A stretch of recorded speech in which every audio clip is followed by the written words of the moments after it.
Hi everyone. Welcome back to Month and Miracle.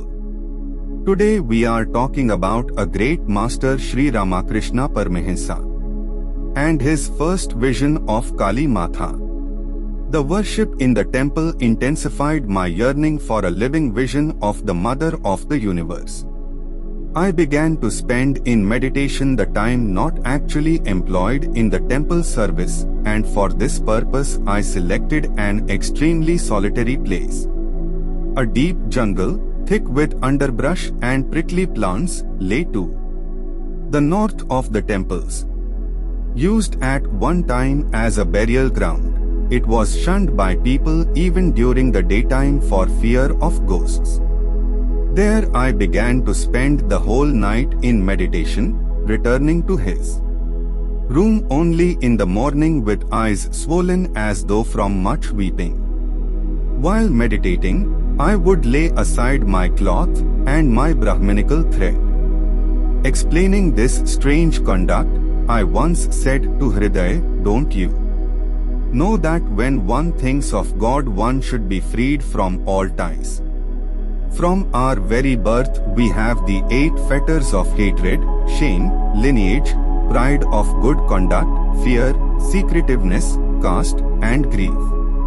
The sacred thread reminds me that I am a Brahmin and therefore superior to all.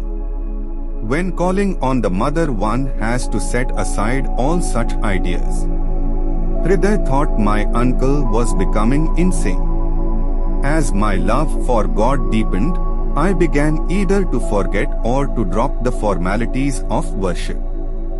Sitting before the image, I would spend hours singing the devotional songs of great devotees of the Mother, such as Kamalakanta and Mkrast. I began to behave in an abnormal manner most of the time, unconscious of the world. I almost gave up food, and sleep left him altogether. But I did not have to wait very long. He has thus described my first vision of the Mother. I felt as if my heart were being squeezed like a wet towel.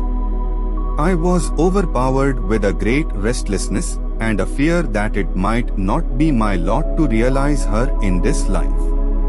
I could not bear the separation from her any longer. Life seemed to be not worth living.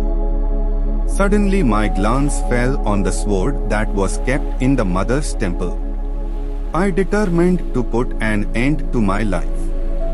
When I jumped up like a madman and seized it, suddenly the Blessed Mother revealed herself. The buildings with their different parts, the temple, and everything else vanished from my sight, leaving no trace whatsoever, and in their stead I saw a limitless, infinite, effulgent ocean of consciousness. As far as the eye could see, the shining billows were madly rushing at me from all sides with a terrific noise to swallow me up. I was panting for breath. I was caught in the rush and collapsed, unconscious. What was happening in the outside world I did not know, but within me there was a steady flow of undiluted bliss, altogether new, and I felt the presence of the Divine Mother. On his lips when he regained consciousness of the world was the word Mother.